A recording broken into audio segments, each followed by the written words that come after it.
अस्सलाम वालेकुम dear students, welcome back xpacademy.com, जहां पर आप step by steps AutoCAD 2013 Urdu जुबान में सीख रहे हैं। डियर स्टूडेंट्स, आज के इस सेशन के अंदर मैं आपको ऑटोकैड में 3D के अंदर स्वीप कमांड्स के बारे में बताने जा रहा हूं। स्वीप कमांड बेसिकली यूज क्यों की जाती है, किस लिए यूज की जाती है। बेसिकली इसको एक पाथ के लिए यूज करते हैं। जैसे कि अगर आपको याद हो, हमारा जो 3D के लेसन्स थे पिछले, उसके अंदर एक्सट्रूड के अंदर मैंने आपको पाथ का यूज बताया था। नियर अबाउट कुछ सेम अबाउट वही काम करता है, जस्ट आपके पास इधर कुछ डिफरेंस आ जाता है, वो हमने देखना है क्या चीज है। तो आइए स्टार्ट करते हैं आज का लेसन।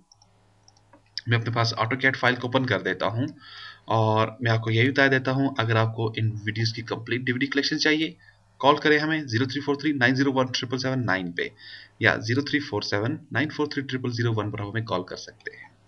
तो डी स्टूडेंट्स, आइए चले जाते हैं 3D व्यू के अंदर। टॉप व्यू के ऊपर मैंने क्लिक किया, मैं एस्ट्रोमेटिक व्यू पे आ चुका हूं। ये मेरा एस्ट्रोमेटिक व्यू है। अब मैं कुछ ऑब्जेक्ट बना लेता हूं यहाँ पे अपने पास। मेरे पास कुछ ऑब्जेक्ट्स क्या हैं, मैं सिंपली एक पॉलीलाइन ड्रॉ कर देता हूं। एक पॉइंट दिया मैंने इसको, दूसरा, तीसरा, चौथा, और ये मैंने इसको एक पांचवा पॉइंट दे दिया। मैं इसको ए लगा देता हूं, मेरे पास आर्क आ जाती है। तो ये मैंने इसके कुछ ऑब्जेक्ट इधर ड्रॉ कर दिए हैं। ठीक है, इसी तरह से आप वापस ड्रॉ मेन्यू में आए, मेरे पास 3D पॉलीलाइन आती है। अब 3D पॉलीलाइन क्या है, आप इधर आ जाए, देखिएगा आपके पास एक पॉइंट है, आपके पास दूसरा है, माउस को ऊपर ले जाए, ये देखिए जेड एक्सिस के ऊपर डायरेक्ट लाइन जा रही है। ठीक है, इस तरह से आप इसको इधर लेकर आ जाए यहाँ पे, और मैं इसको इधर लेकर आता हूँ, फिर देखिए नीचे की तरफ आ रही है। तो ये आपके पास 3D पॉलीलाइन है, यानी कि डायरेक्ट ये जेड एक्सिस के ऊपर जाती है। अब अगर मैं शिफ्ट को और अपने माउस के मिडिल बटन को होल्ड करते हुए आपको दिखाई दूं, तो देखिए अब आपको ये परफेक्ट दिखाई दे रही होगी। ये 3D पॉलीलाइन होती क्या चीज है, देखिए ये जेड एक्सिस के ऊपर भी जाती है आपके पास। ठीक है, नजर आ गई ना आपको। कंट्रोल जी कर देता हूँ वापस अगेन में। अच्छा, इसी तरह से मैं यहाँ पर स्प्रिंग बना लेता हूँ अपने पास। इधर आ जाए, आपके पास हीलेक्स की ऑप्शन है। यहाँ पे मैंने इसको, सबसे पहले मैंने इसको क्या दिया, इसका रेडियस दे दिया। एक क्लिक करते हैं इसे, फिर मैं इसे इनर, और फिर मैं इसको इसकी हाइट बता देता हूँ। तो ये मेरे पास एक ऑब्जेक्ट रहा। ये मैंने एक और ऑब्जेक्ट इधर अपने पास बना डाला है। ठीक है, अब यहाँ पे मैं एक सर्कल को ड्रॉ कर देता हूँ। बेसिकली याद रखिएगा, जब मोस्टली ये कमांड्स उस वक्त यूज होती है जब आप कोई मैकेनिकल ऑब्जेक्ट बना रहे होते हैं, ये या आप कोई पाइपिंग सिस्टम का काम कर रहे हो। फर्स्ट करो आप पाइप्स वगैरह बना रहे हो, अपने माइंड में इस लेसन को टोटली आपने जो समझना है पाइपिंग के मतलब समझना है। फर्स्ट करें आप पाइपिंग सिस्टम बना रहे हैं। ठीक है, तो मैं एक सर्कल बना लेता हूँ अपना, यानी कि अपना मैं पाइप बना लेता हूँ। मेरे पास ये मेरा एक पाइप बन चुका है, लेट से।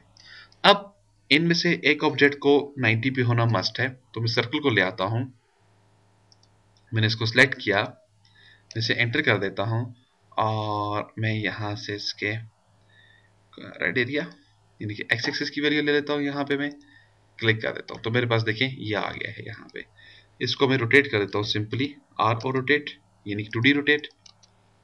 ये मेरे पास रहा शेप रोटेट। मैं इसको कॉपी बना लेता हूँ, यहाँ पे मैंने इसकी कॉपी ली है।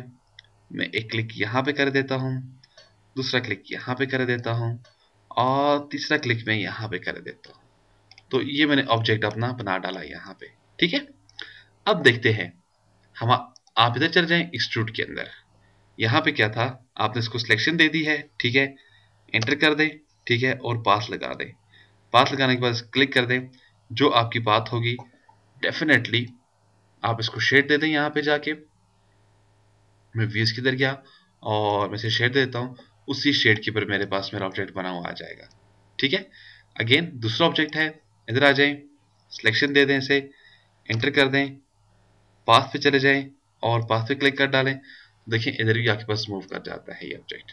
अब देखते हैं इस पे क्या होता है, स्प्रिंग नुमा में क्या होता है। अगेन आप इधर आ जाएं, आप अपने ऑब्जेक्ट को सिलेक्शन दे दें, एंटर कर दें, पाथ पाथ पे क्लिक कर डालें, और यहाँ पर आप इसे क्लिक कर दें, तो देखिए इसके ऊपर ये एक्सट्रूड नहीं हो पाएगा। ठीक है, अब मैं इसे कंट्रोल जी कर देता हूं, ये मैंने इसको कंट्रोल जी कर दिया। ठीक है जी, वापस मैं यहाँ पे से शेड पे कन्वर्ट कर देता हूँ, मैं इसको शेड दे देता हूँ यहाँ पे। अब मैं अगेन यही चीजें इसके ऊपर अप्लाई करूंगा स्वीप के थ्रू। इधर आ जाएं, मैं अपनी स्वीप कमांड के ऊपर आ गया हूं। यहाँ पे मैंने इसको एक पॉइंट दे दिया और मैं इसको एंटर कर देता हूं और इसको पॉइंट देता हूं। देखिए इधर भी वही ऑप्शन मेरे पास अप्लाई हो रही है।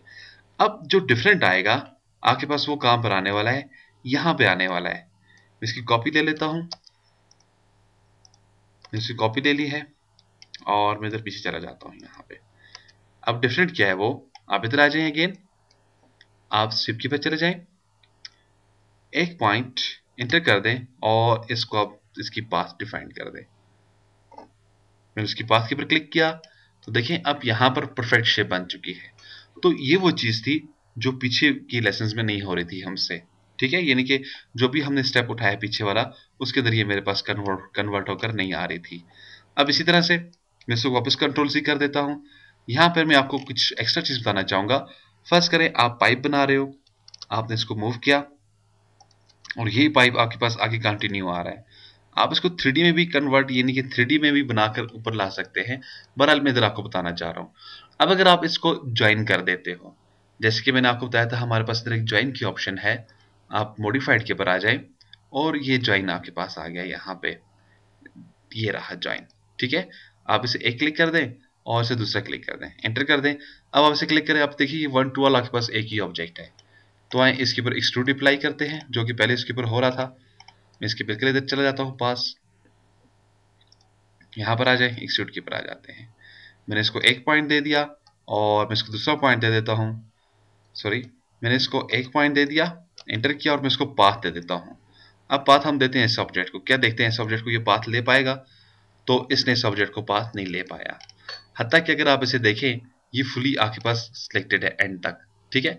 तो चलिए स्वीप कमांड इसके ऊपर लगाते हैं, देखते हैं वो क्या करती है इसके ऊपर। तो वापस मैं इधर आ गया हूँ, यहाँ पे स्वीप के ऊपर गया, ये पॉइंट दे दिया, एंटर कर दें और इसको आप सिलेक्शन दे दें। देखते हैं, तो इसने थोड़ा सा टाइम लिया, टाइम लेने के बाद ये देखें, ये रहा, देखा। तो आपके पास इस तरह के, यानी कि जो रिवॉल्विंग ऑब्जेक्ट्स होते हैं उनको आप स्वीप के थ्रू यूज करते हैं। तो इसमें स्वीप आपका बहुत ही कमांड जो है बहुत ही हेल्पफुल होती है, बहुत ही आपकी मदद करती है। तो डियर स्टूडेंट्स, ये तो था इस लेसन के अंदर मैंने आपको बताना कि हम स्वीप कमांड्स को कैसे यूज करते हैं। इंशाल्लाह नेक्स्ट लेसन में फिर हाजिर होते हैं। उस वक्त तक के लिए मैं आपसे इजाजत चाहूंगा। मजीद मालूमात और डिटेल के लिए विजिट कर सकते हैं आप हमारी वेबसाइट www.xpacademy.com, जहां पर तमाम कंप्यूटर कोर्सेज आपको उर्दू जुबान में स्टेप बाय स्टेप्स सिखाए जाते हैं। एंड में एक टेस्ट लेने के बाद आपको xpacademy.com की तरफ से सर्टिफिकेट भी इशू किया जाता है, जिसकी हार्ड कॉपी बज़रिया TCS आपके बताए एड्रेस के मुताबिक आपको भेज दी जाती है। इसके अलावा डियर स्टूडेंट्स, अगर आपका कोई भी क्वेश्चन, कोई भी प्रॉब्लम, कोई भी मसला है, कॉल करें। कॉल करने के लिए हमारा हेल्पलाइन नंबर है 0343901779। ईमेल कर सकते हैं, ईमेल करने के लिए हमारा ईमेल एड्रेस है xpacademy@ymail.com। स्काइप पे ज्वाइन करें, स्काइप का हमारा आईडी है XP Academy। सेम हमारा फेसबुक का भी आईडी है XP Academy। अपनी दुआ में मुझे याद रखिएगा। नेक्स्ट लेसन में फिर हाजिर होते हैं, उस वक्त तक के लिए मैं आपसे इजाजत चाहूंगा। अल्लाह हाफिज, अस्सलाम वालेकुम।